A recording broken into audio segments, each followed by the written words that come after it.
10 कदम आप देख रहे हैं, आपके साथ मैं हूं चांदनी धवन और खबरों की शुरुआत करते हैं। सबसे पहले बात दिल्ली एनसीआर की। हवा बेहद ही खराब होते जा रही है। बाहर निकलने में लोगों की हालत खराब हो रही है। हवा पूरी तरह से दूषित है, जगह जगह स्मॉग की चादर छाई हुई है। दिल्ली की हवा बेहद ही खराब श्रेणी में जा चुकी है। नोएडा की अगर बात करें तो यहाँ पर एयर क्वालिटी इंडेक्स जो है वो 397 पर पहुंच गया है। फरीदाबाद में 314, गुरुग्राम में 310 पर पहुंचा हुआ है, जो कि बेहद ही खराब क्वालिटी में आता है। तो वहीं गाजियाबाद में भी एयर क्वालिटी इंडेक्स जो है वो 265 पर है। लोगों के लिए प्रदूषण बड़ा खतरा बनता जा रहा है। इस वजह से आंखों में जलन की समस्या होने लगी है। आसमान में धूल के गुबार जो है वो छाए हुए हैं। सुबह हो या शाम आजकल बाहर बिना मास्क पहनकर जाना बेहद मुश्किल होता जा रहा है।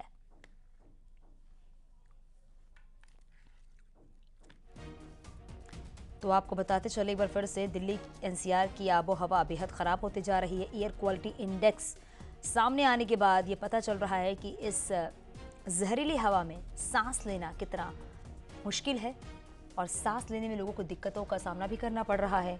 हालांकि बताया जा रहा है कि इस धुंध की वजह से, इस पॉल्यूशन की वजह से लोगों की आंखों में जलन भी शुरू हो गए हैं।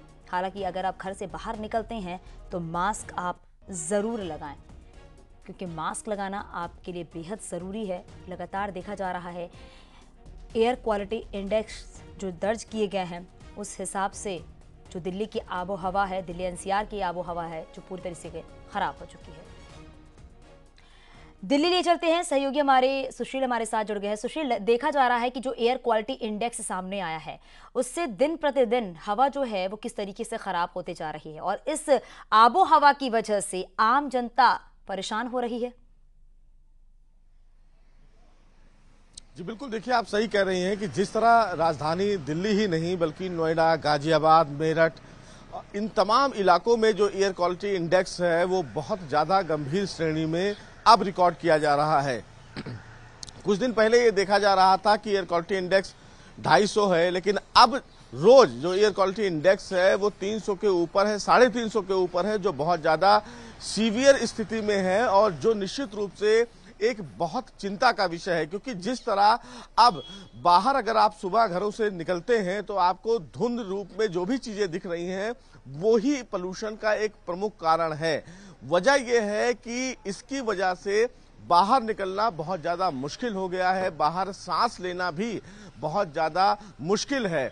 डॉक्टर्स की माने तो उनकी तरफ से बार बार ये कहा जा रहा है कि अभी की जो हवा बाहर है वो एक जहर के बराबर है। लिहाजा अपने घर से अगर आप बाहर निकलते हैं तो मास्क जरूर लगाएं, क्योंकि बिना मास्क के बाहर निकलना बहुत ज्यादा नुकसानदायक होगा। क्योंकि अब बिल्कुल सुशील, और इसीलिए कहा जा रहा है कि अगर आप घर से बाहर निकलते हैं तो मास्क आप जरूर लगाकर ही निकले। और नोएडा से हमारे सहयोगी हिमांशु भी हमारे साथ जुड़ गए। हिमांशु, क्योंकि लगातार देखा जा रहा है एयर क्वालिटी इंडेक्स जो है उस हिसाब से आबो हवा पूरी तरीके से जहरीली हो चुकी है, जिसमें आंखों में जलन और सांस लेने में दिक्कत हो रही है। अगर आप जहां पर मौजूद है वहां की तस्वीरें भी दिखाइए और अगर आसपास लोग हैं तो उनसे भी जरा बातचीत कीजिए। देखिए, आपको बता दें, दिल्ली एनसीआर गैस चैम्बर में तब्दील होता जा रहा है और एयर क्वालिटी इंडेक्स की बात करें तो दिन प्रतिदिन लगातार ये बढ़ता जा रहा है। पहले एयर क्वालिटी इंडेक्स 200-250 के करीब रहा करता था, जो अब 300 से ऊपर 350 के करीब पहुंच गया है। लिहाजा जो बच्चे हैं और जो बुजुर्ग हैं सबसे ज्यादा वो इफेक्ट होते हैं। और आपको सीधी पहले तस्वीरें दिखाते हैं। अब ये देखिए, मैं नोएडा के एंट्री पॉइंट पे हूं और यहाँ पर आप देखेंगे एक सफेद नुमा चादर से ये ढका हुआ दिखाई दे रहा है एंट्री पॉइंट। और ये गैस है, वो गैस चैम्बर में तब्दील होता जा रहा है नोएडा और ग्रेटर नोएडा। और सबसे बड़ी बात है, आज अगर बात करें नोएडा और ग्रेटर नोएडा की, तो ग्रेटर नोएडा का एयर क्वालिटी इंडेक्स 350 के पार दर्ज किया गया है। नोएडा का एयर क्वालिटी इंडेक्स 300 के करीब दर्ज किया गया है, जो बेहद खराब श्रेणी में आता है और ऐसे में ये स्वास्थ्य के लिए बहुत ही खतरनाक है। आपको बता दें कि जो एस्थमेटिक पेशेंट है, जिनको सांस लेने में समस्या होनी शुरू हो जाती है, लिहाजा जिस तरीके से प्रदूषण लगातार बढ़ता है, स्किन एलर्जी होती है, आंखों में जलन होती है, सिर में दर्द होता है, ये तमाम तरीके के जो मरीज हैं वो अब ओपीडी में पहुंचने लगे हैं, जिला अस्पतालों में पहुंचने लगे हैं, प्राइवेट अस्पतालों में पहुंचने लगे हैं और इन मरीजों की संख्या बढ़ गई है। लिहाजा जो डॉक्टर हैं जो इस मामले में विशेषज्ञ हैं, उनका यही मानना है कि जो बच्चे हैं, जो बुजुर्ग हैं, वो घरों से बेवजह बाहर निकलने से बचें और अगर जा रहे हैं और खासतौर पे एस्थमेटिक पेशेंट अगर जा रहे हैं तो मास्क का जरूर इस्तेमाल करें, क्योंकि ये जो दिल्ली एनसीआर है ये पूरी तरीके से गैस चैम्बर में तब्दील हो गया है। ये एयर क्वालिटी इंडेक्स अभी 350 पे नहीं रुकेगा। आने वाले वक्त में जिस तरीके से हवा की गति धीरे होती जाती है उसी तरीके से ये PM 2.5 और PM 10 ये स्केल जो है बढ़ता जाता है। वाटर ड्रॉपलेट्स की वजह से ये सब नीचे बिल्कुल हिमांशु, और इसीलिए कहा जा रहा है सावधानियां बरतना बेहद जरूरी है। और ये इसी साल की नहीं, ये हर साल तस्वीरें ऐसे ही सामने निकल कर आती हैं। और चलिए गाजियाबाद लिए चलेंगे, सहयोगी अमित भी हमारे साथ जुड़ गए हैं। अमित, देखा जा रहा है कि गाजियाबाद में भी जो एयर क्वालिटी इंडेक्स है वो 265 दर्ज किया गया है, जो कि खराब श्रेणी में ही ये भी आती है। आपकी जरा आसपास अगर लोग होंगे तो जरा उनसे बातचीत एक बार कीजिए। और लगातार जिस तरीके से आबो हवा खराब होती जा रही है, इससे लोगों को कितना सतर्क रहने की जरूरत है?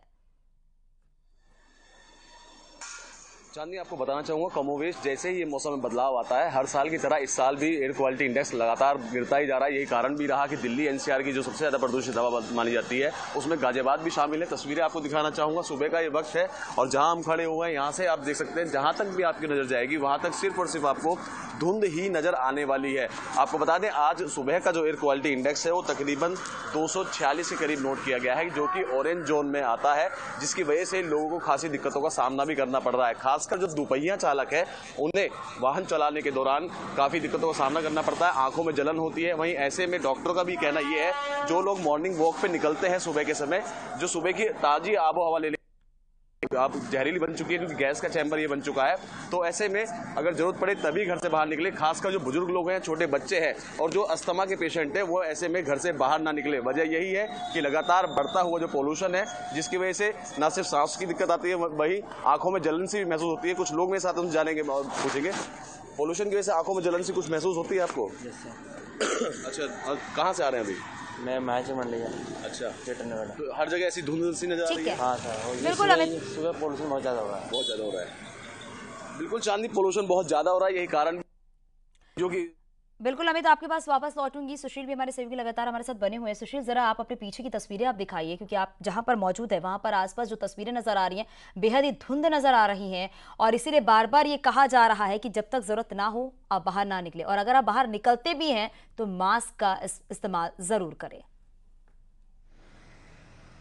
जी बिल्कुल, देखिए चांदनी, निश्चित रूप से जिस तरह पोल्यूशन का लेवल बढ़ा हुआ है, ये जो धुंध है वो वजह यही है कि आप देखिए ये जो सफेद सफेद चीजें आपको दिख रही हैं, यही स्मॉग है, यही पोल्यूशन है। और जो निश्चित रूप से न केवल डॉक्टर्स की चिंता है बल्कि सरकारों के लिए भी एक बड़ी चिंता है, क्योंकि जितने भी पड़ोसी राज्य हैं जिसमें पंजाब और हरियाणा शामिल है, वहां पर पराली बड़े लेवल पर जलाई जा रही है, और पराली जलाने की वजह से निश्चित रूप से ये जो पोल्यूशन है वो दिल्ली एनसीआर में अफेक्ट करता है।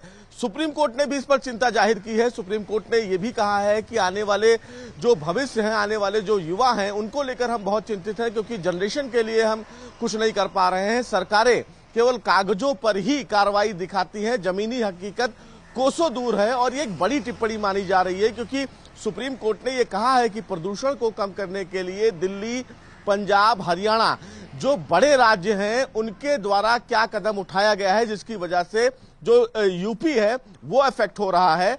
हालांकि दिल्ली सरकार की तरफ से ये जरूर कहा गया है कि उन्होंने कंस्ट्रक्शंस पर बैन लगा दिया है, ग्रैग लागू कर दिया है, लेकिन क्या ये तय मानक है प्रदूषण को कम करने के लिए? क्योंकि हर साल प्रदूषण की वजह से परेशान आम जनता को ही होना पड़ता है, और स्वच्छ हवा में सांस लेना ये किसी भी व्यक्ति बिल्कुल का सुशील, और इसीलिए सवाल खड़े हो रहे हैं कि ये इस साल की बात नहीं है। हर साल ही देखा जाता है कि किस तरीके से प्रदूषण का लेवल बढ़ते ही आम जनता किस तरीके से परेशान होती है। कागजों में तमाम दावे किए जाते हैं, लेकिन वो दावे हमेशा ही खोखले साबित होते हैं। हिमांशु भी लगातार हमारे साथ बने हुए हैं। हिमांशु, देखा जाता है तमाम दावे ऑन पेपर दिए जाते हैं, लेकिन वो दावे हमेशा ही खोखले साबित होते हैं। प्रशासन की तरफ से ऐसी कोई व्यवस्था नहीं की जाती है ताकि ऐसी स्थितियां ना बने जिससे कि आम जनता परेशान हो। देखिए चांदनी, बिल्कुल आपको बता दें कि एक 2 पॉइंट मैं आपका ध्यान आकर्षित करूंगा कि प्रदूषण कोई नई बात नहीं है। हर साल ये समस्याएं होती हैं, सर्दी में समस्या होती है, क्या इसकी तैयारी सर्दी आने से पहले नहीं की जा सकती है? हर बार ये सवाल पूछा जाता है, क्योंकि प्रदूषण की वजह से बहुत समस्याएं होती, स्वास्थ्य को लेकर होती, फेफड़ों को डायरेक्ट इफेक्ट करती है, आंखों को करती है, सिर में लोगों के दर्द रहता है, कंजेशन की समस्या शुरू हो जाती है। और आप देखेंगे कि किस तरीके से आज अभी सुबह 10 बज रहे हैं और ये पूरी तरीके से सफेद चादर से शहर ढका दिखाई दे रहा है। और प्रदूषण की वजह से देखिए जो विजिबिलिटी है वो भी बहुत कम हो जाती है। ऐसे में लोगों की जान को खतरा भी होता है, क्योंकि हर साल हम लोग देखते हैं कि एक्सीडेंट्स होते हैं, एक्सीडेंट में लोग जान गंवाते हैं और खासतौर पे एक्सप्रेस वे पर इस तरीके की स्थिति रहती है। लिहाजा जिस तरीके से दो बिंदु हैं कि हर साल प्रदूषण होता है, तो क्या उसकी तैयारी 6 महीने पहले नहीं की जा सकती? क्या जो विभाग है, नोएडा अथॉरिटी है, अगर नोएडा की बात करें, या Uttar Pradesh pollution control board है, क्या हर साल ग्रेडेड रिस्पॉन्स एक्शन प्लान का इंतजार करता है कि वो लागू होगा उसके बाद वो अलर्ट होंगे? और दूसरा, विजिबिलिटी कम होने की वजह से एक्सीडेंट होते हैं, लिहाजा एक बड़ी चुनौती है आने वाले वक्त में प्रदूषण को कैसे रोका जा सके, प्रदूषण की रोकथाम कैसे की जा सके प्रभावी रूप से, और आम लोगों को कैसे जो एक स्वच्छ हवा है उसमें, उस स्वच्छ हवा में वो सांस ले सके, एक साफ सुथरी हवा में सांस ले सके, वो कैसे दिया जा सके, ये एक बड़ी चुनौती है ना सिर्फ यहाँ के जिला प्रशासन के लिए बल्कि सरकारों के लिए, प्रदेश की सरकारों के लिए, ताकि आम लोगों को राहत दी जा सके। और ये एक अधिकार है कि आम आदमी स्वच्छ हवा में सांस ले, वो भी अब सरकारें या यहाँ पे बात करें जो जिला प्रशासन है वो नहीं दे पा रही। उसकी वजह है कि हम हर साल ग्रैप का इंतजार करते हैं कि ग्रैप लागू होगा, उसके बाद तमाम तरीके की पाबंदियां होंगी, जब पाबंदियां लागू होंगी उसके बाद हम एक्शन में आएंगे। क्या ये 6 महीने पहले से तैयारियां नहीं की जा सकती हैं कि क्या एक्शन प्लान रहेगा, इस बार कैसे रोकेंगे, उसके लिए अलग अलग टीमों का गठन किया जाए, बिल्कुल इंतजार किया जाता है। और मैंने पूछा है कि दावे बड़े बड़े किए जाते हैं, लेकिन उन दावों पर काम नहीं किया जाता है। अगर 6 महीने से पहले ही इन तैयारियां की जाती हैं प्रशासन की तरफ से, तो शायद ऐसी स्थिति नहीं बनती। और ये हर साल ऐसी तस्वीरें सामने आती है, पराली जलाने की, प्रदूषण बढ़ने की, हर साल ऐसी तस्वीरें सामने आती है, लेकिन हालात जस के तस ही बने होते हैं।